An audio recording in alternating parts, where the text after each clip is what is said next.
Ide mendirikan sebuah negara mandiri bagi Yahudi adalah ide organisasi Zionis yang didirikan oleh Theodor Herzl. Ide ini adalah respon terhadap ancaman eksistensial terhadap kaum Yahudi akibat gelombang nasionalisme radikal dan gagalnya asimilasi sosial kaum Yahudi yang berkembang di Eropa pada paruh kedua abad 19 yang berpuncak pada peristiwa Holocaust atau pembantaian kaum Yahudi.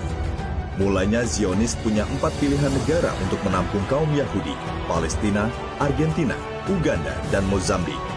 Tapi kemudian mereka memilih Palestina karena justifikasi keagamaan akan memudahkan mobilisasi global kaum Yahudi untuk bermigrasi ke Palestina.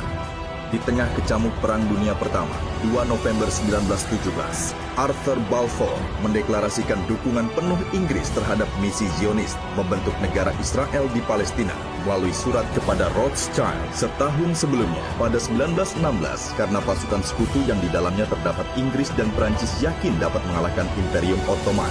Inggris dan Perancis membuat perjanjian yang akan membagi wilayah kekuasaan Ottoman termasuk Palestina di dalamnya. Perjanjian itu dikenal dengan nama Perjanjian Sykes-Picot.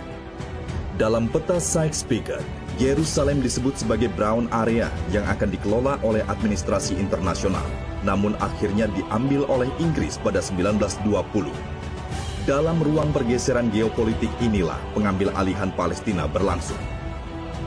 Rencana Zionis membentuk negara Israel, dukungan Inggris melalui deklarasi Balfour, peta Sykes-Picot, dan kemenangan Inggris dan Perancis pada Perang Dunia I mempercepat ekspansi teritorial dan demografis Yahudi atas Palestina.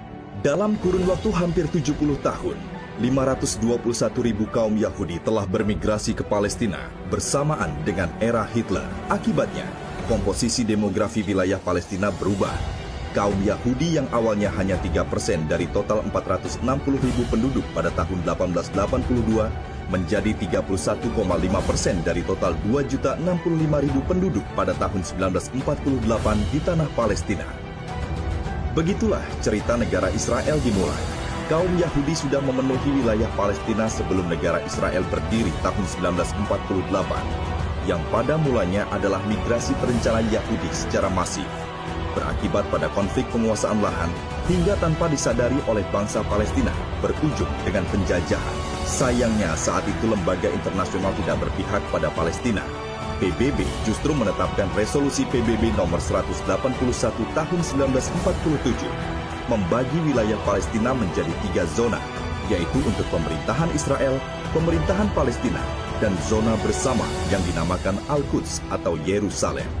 Dan setelah Perang 1948, Israel menguasai wilayah barat Al-Quds, sementara wilayah timur dikuasai oleh Yordania.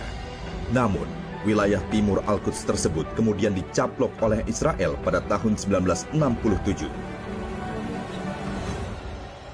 Singkatnya, bila hutang budi kemanusiaan karena tragedi Holocaust yang menimpa Yahudi Eropa menjadi dasar negara-negara barat mendukung berdirinya negara Israel, mengapa Palestina yang harus membayarnya? Logika apa yang membenarkan kaum Yahudi yang menjadi korban pembantaian di Eropa sekonyong-konyong datang ke tanah Palestina dan berbalik menjadi pelaku pembantaian kaum Muslim di Palestina? Dan kini, 100 tahun kemudian, pengakuan Trump atas Yerusalem dan Al-Quds sebagai ibu kota Israel 6 Desember lalu menyempurnakan skenario 1 abad Zionis.